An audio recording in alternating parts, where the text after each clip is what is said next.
أشهد أن لا إله إلا الله وحده لا شريك له وأشهد أن محمدا عبده ورسوله أما بعد فأعوذ بالله من الشيطان الرجيم بسم الله الرحمن الرحيم Para tamu terhormat, Assalamualaikum warahmatullahi wabarakatuh. Semoga damai dan rahmat Allah beserta Anda semua. Pertama-tama saya ingin memanfaatkan kesempatan ini untuk menyampaikan rasa terima kasih yang tulus kepada seluruh tamu kami yang dengan penuh kebaikan hati telah menerima undangan kami untuk menghadiri jalsah salanah, meskipun bukan bagian dari jamaah kami. Ketertarikan Anda untuk mempelajari Islam dan kesediaan Anda untuk menghadiri acara keagamaan ini menunjukkan kelapangan hati dan sikap toleransi Anda. Hari ini saya ingin secara singkat menanggapi beberapa tuduhan besar yang sering diarahkan kepada Islam. Sebagai contoh, ada tuduhan bahwa ajaran Islam bersifat ekstrim dan mendorong umat Islam untuk menggunakan kekerasan dan paksaan guna menaklukkan wilayah atau menghapus agama serta keyakinan lain. Ada pula klaim bahwa umat Islam menganggap non-Muslim sebagai golongan yang lebih rendah dan bahwa Islam tidak mengutamakan nilai-nilai kemanusiaan atau memberikan hak yang setara kepada kelompok tertentu dalam masyarakat, khususnya kaum perempuan. Seperti yang telah saya sampaikan, salah satu tuduhan utama yang diarahkan kepada Islam adalah bahwa Islam disebarkan dengan pedang dan bahwa umat Muslim diperbolehkan menggunakan kekerasan untuk memaksa orang lain menerima ajarannya. Dalam hal ini sangat penting untuk mengetahui apa yang dikatakan oleh Al-Quran yang merupakan dasar dari semua ajaran Islam mengenai penyebaran agama Islam. Dalam surah Yunus ayat 100, Allah Ta'ala berfirman, "Dan jika Tuhanmu menghendaki, tentu semua orang di bumi akan beriman. Maka apakah engkau hendak memaksa manusia supaya mereka menjadi orang-orang yang beriman?" Di sini Allah Ta'ala menyatakan bahwa jika Dia menghendaki, Dia dapat saja memaksa seluruh manusia untuk menerima Islam. Namun Dia menetapkan bahwa manusia memiliki kehendak bebas. Setelah itu Allah menyatakan bahwa jika Dia sendiri tidak memaksa manusia untuk menerima Islam, maka jelas tidak mungkin bagi Nabi Muhammad SAW atau para pengikut sejatinya untuk melanggar prinsip kebebasan berkeyakinan ini.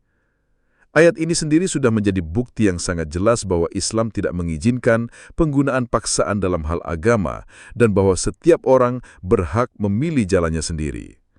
Dalam nada yang serupa, surah Al-Kahfi ayat 30 menyatakan, "Dan katakanlah, kebenaran itu datangnya dari Tuhanmu, maka barang siapa yang ingin beriman, hendaklah ia beriman, dan barang siapa yang ingin kafir, biarlah ia kafir."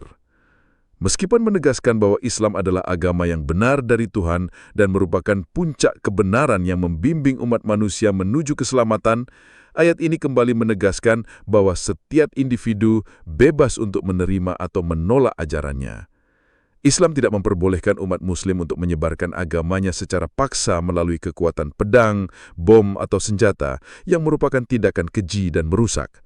Sebaliknya, Islam memerintahkan untuk menggunakan akal, bukti, dan kasih sayang dalam memenangkan hati dan pikiran umat manusia. Yang terpenting, Islam mengajarkan bahwa sangatlah utama bagi semua manusia untuk hidup rukun bersama dan bahwa masyarakat harus dibangun di atas semangat saling menghormati dan toleransi tanpa memandang perbedaan keyakinan. Selain itu, Allah Ta'ala secara berulang-ulang memerintahkan umat Islam untuk mencapai standar moral yang tertinggi. Bahkan dalam hal-hal kecil atau yang tampaknya sepele dalam kehidupan sehari-hari, Islam mengajarkan agar perilaku seorang Muslim tetap berada pada tingkatan akhlak yang terbaik. Islam tidak mengajarkan umatnya untuk membatasi kebaikan hanya kepada orang-orang terdekat atau sesama Muslim. Justru sebaliknya, Al-Quran memerintahkan umat Islam untuk memperlakukan seluruh manusia dengan keadilan, kebaikan, dan kasih sayang. Sebagai contoh, dalam surah Al-Maidah ayat 9, Al-Quran menetapkan standar kejujuran dan integritas yang abadi dan luar biasa. Allah yang Maha Kuasa berfirman, "Janganlah kebencian suatu kaum mendorong kamu untuk berlaku tidak adil." Kemudian ayat berikutnya menyatakan, "Berlaku adillah, karena adil itu lebih dekat kepada taqwa." Ayat ini menjelaskan standar keadilan yang diajarkan oleh Islam, yakni bahwa meskipun seseorang telah memperlakukanmu dengan sangat buruk atau bahkan menindasmu, hal itu tidak boleh menjadikanmu membalas dengan cara yang tidak adil atau penuh dendam. Respon harus tetap seimbang dan adil. Sepanjang sejarah, perang dan konflik telah menjadi momok dalam masyarakat, dan tren menyedihkan ini masih terus berlanjut hingga hari ini. Dapatkah dikatakan bahwa standar keadilan yang mulia seperti ini diterapkan dalam hubungan internasional atau di antara negara-negara yang saling berperang, terlepas dari apakah pemerintah mereka bersifat sekuler atau religius? Jawaban sederhananya adalah tidak. Hanya dalam Islam kita menemukan prinsip keadilan mutlak yang begitu jelas dan tak tertandingi ini. Dan sangat disayangkan bahwa bahkan pemerintah-pemerintah Muslim masa kini pun gagal memerintah sesuai dengan standar Islam yang luhur tersebut. Salah satu tuduhan yang sering diulang adalah bahwa Islam adalah agama yang identik dengan peperangan dan pertumpahan darah. Dalam hal ini, perlu ditegaskan bahwa Allah Ta'ala tidak pernah memberikan kebebasan mutlak kepada umat Islam untuk berperang atau mengangkat senjata. Ketika Al-Quran memberikan izin untuk berperang, itu pun hanya dalam keadaan yang sangat ekstrim dan dengan syarat serta batasan yang sangat ketat. Tanpa diragukan, jika seseorang memandang periode awal Islam dengan sudut pandang yang objektif dan tidak memihak, ia akan melihat bahwa semua pertempuran yang dilakukan oleh Nabi Muhammad SAW bersifat sepenuhnya defensif. Setelah dengan sabar menanggung berbagai kekejaman yang tak terbayangkan dan penganiayaan terus-menerus dari para penentang non-Muslim di kampung halamannya di Mekah, Nabi Muhammad SAW dan para sahabatnya hijrah ke kota Madinah. Namun, bahkan setelah hijrah, mereka tetap tidak dapat hidup dengan damai, karena pasukan Mekah dengan agresif mengejar mereka dengan niat membunuh Nabi Muhammad SAW dan menghapuskan Islam untuk selama-lamanya. Dalam kondisi yang sangat ekstrim tersebut, Allah Ta'ala memberikan izin kepada umat Islam untuk melakukan perlawanan secara defensif. Izin tersebut tercantum dalam surah Al-Hajj ayat 40 hingga 41 yang menyatakan, telah diizinkan berperang bagi orang-orang yang diperangi, karena sesungguhnya mereka telah dizalimi, dan sesungguhnya Allah benar-benar Maha Kuasa untuk menolong mereka. Mereka adalah orang-orang yang telah diusir dari kampung halamannya, tanpa alasan yang benar, kecuali karena mereka berkata, Tuhan kami adalah Allah. Dan sekiranya Allah tidak menolak sebagian manusia dengan sebagian yang lain, niscaya akan runtuh biara-biara, gereja-gereja, sinagoga-sinagoga, dan masjid-masjid di dalamnya banyak disebut nama Allah. Ayat-ayat ini menunjukkan bahwa Allah Ta'ala tidak memerintahkan Nabi Muhammad SAW untuk melawan semata-mata demi menyelamatkan agama Islam. Justru, Al-Quran menegaskan bahwa tujuan akhir dari kaum musyrik Mekah adalah untuk memusnahkan semua agama dan menghancurkan seluruh tempat ibadah. Barulah dalam situasi seperti itu, Allah memerintahkan umat Islam untuk melawan demi menegakkan prinsip universal tentang kebebasan berkeyakinan dan beragama. Bahkan menurut ajaran Islam, jika suatu saat para penganut agama lain memohon bantuan kepada umat Islam untuk melindungi dan mempertahankan kebebasan beragama, maka umat Islam wajib memberikan dukungan kepada mereka. Jika ajaran Islam yang sebenarnya seperti ini, Anda mungkin bertanya, mengapa masih ada teroris yang melakukan serangan keji atas nama Islam dalam beberapa tahun terakhir?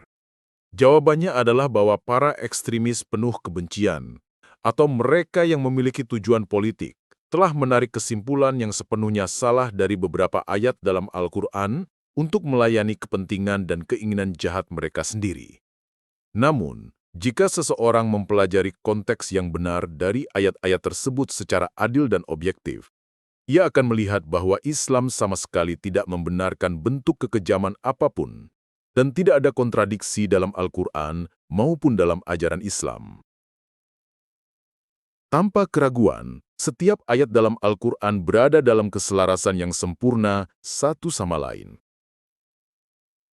Prinsip emas lainnya untuk menjamin perdamaian dalam masyarakat disebutkan dalam Surah An-Nahl ayat 91, di mana Allah Ta'ala berfirman, "Sesungguhnya Allah menyuruh berlaku adil dan berbuat kebaikan, serta memberi kepada kaum kerabat, dan Dia melarang perbuatan keji, kemungkaran dan permusuhan.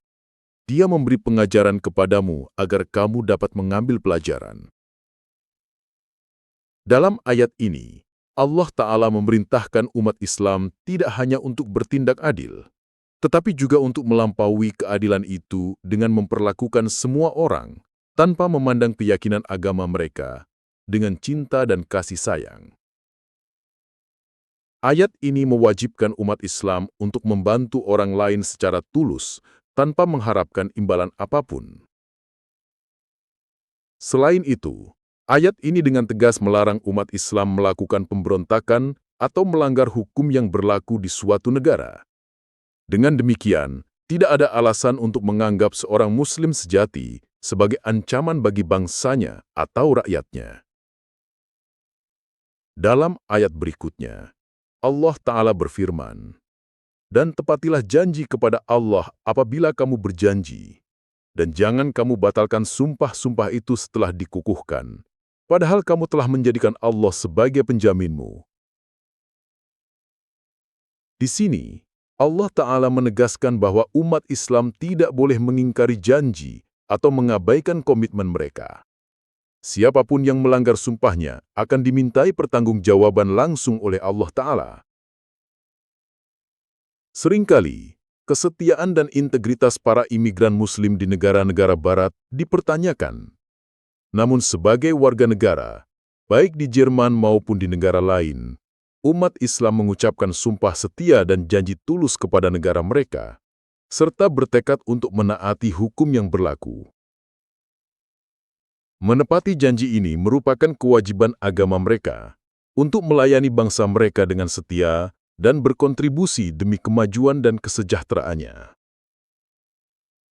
Memang, sebuah hadis atau sabda Nabi Muhammad yang terkenal menyatakan bahwa cinta kepada tanah air adalah bagian dari iman.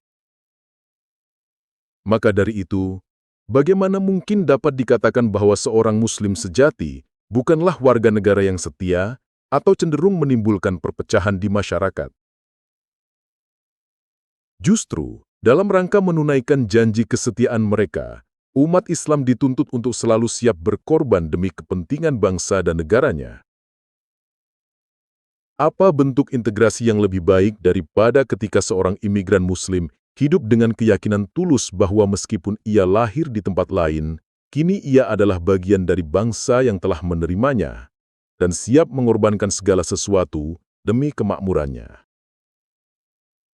Lebih dari itu, mereka berjanji untuk menolak segala bentuk pemberontakan terhadap negara dan menjauhkan diri dari semua aktivitas yang melanggar hukum.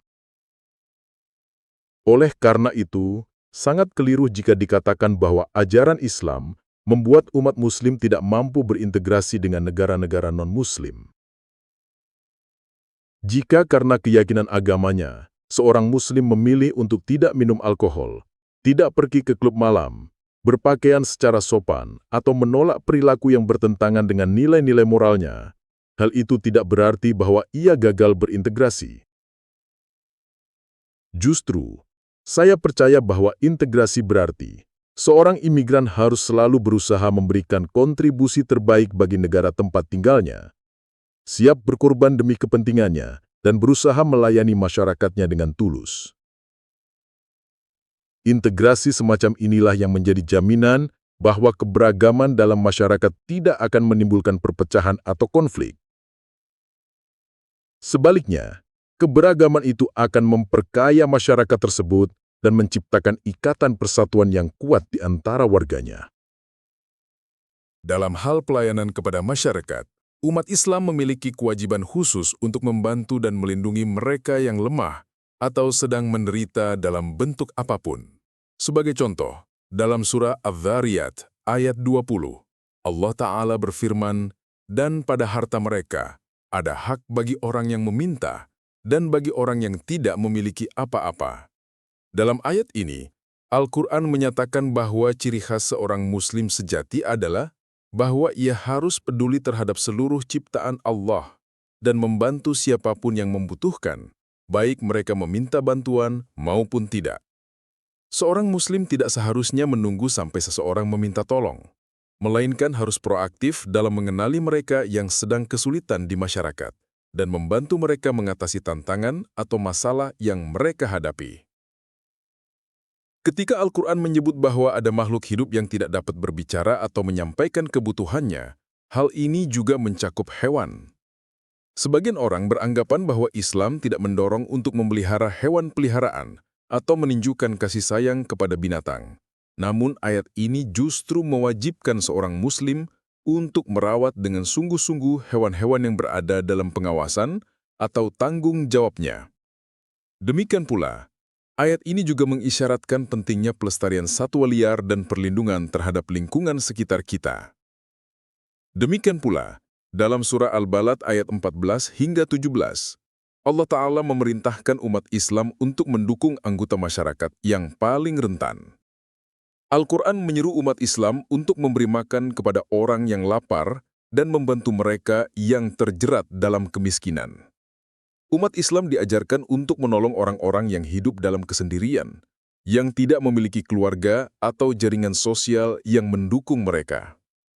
Lebih jauh lagi, ayat-ayat ini memerintahkan umat Islam untuk memperjuangkan keadilan dan pembebasan bagi mereka yang secara tidak manusiawi terbelenggu oleh perbudakan atau penindasan. Umat Islam diperintahkan untuk memperlakukan anak yatim dengan kasih sayang agar hak-hak mereka terlindungi, dan untuk menghibur mereka yang mengalami kekurangan dalam bentuk apapun. Ayat-ayat Al-Quran yang penuh pencerahan ini merupakan seruan kepada seluruh umat manusia untuk membela hak-hak anggota masyarakat yang paling lemah dan membantu mereka agar dapat berdiri di atas kaki mereka sendiri. Sesungguhnya, ayat-ayat ini memerintahkan umat Islam untuk mengambil peran utama dalam menghapuskan segala bentuk perbudakan, kemiskinan, dan keterbatasan dari dunia. Pada hakikatnya, Al-Quran mengajarkan bahwa melayani kemanusiaan adalah jalan utama menuju kemajuan spiritual. Masih banyak lagi ayat dalam Al-Quran yang menekankan pentingnya menunaikan hak-hak sesama manusia. Dalam surah Al-Baqarah ayat 149, Allah yang Maha Kuasa mengisyaratkan bahwa setiap orang itu berbeda dan memiliki pandangan serta cita-cita hidupnya masing-masing. Namun demikian, Allah menyatakan bahwa tujuan dan cita-cita utama seorang Muslim seharusnya adalah unggul dalam kebaikan atau ketakwaan, dan inti dari kebaikan itu adalah menunjukkan cinta dan kasih sayang. Selanjutnya, dalam surah An-Nisa ayat 37, Al-Quran kembali menegaskan pentingnya menunjukkan kasih sayang kepada sesama. Misalnya, ayat ini menetapkan bahwa seseorang harus memperlakukan kedua orang tuanya dengan kelembutan dan kesabaran. Ayat ini juga menyebutkan hak-hak kerabat, orang-orang tercinta, mereka yang miskin, dan anak-anak yatim. Hak-hak tetangga juga dijelaskan dalam ayat ini, dan definisi tetangga dalam Islam sangat luas. Minimal, tetangga mencakup 40 rumah di sekitar tempat tinggal seseorang. Ini juga mencakup teman perjalanan, rekan kerja, dan bawahan. Jika setiap orang memenuhi hak-hak dari 40 rumah di sekitarnya, serta rekan kerja dan teman seperjalanan mereka, maka tidak diragukan lagi, masyarakat akan menjadi harmonis dan terbebas dari konflik.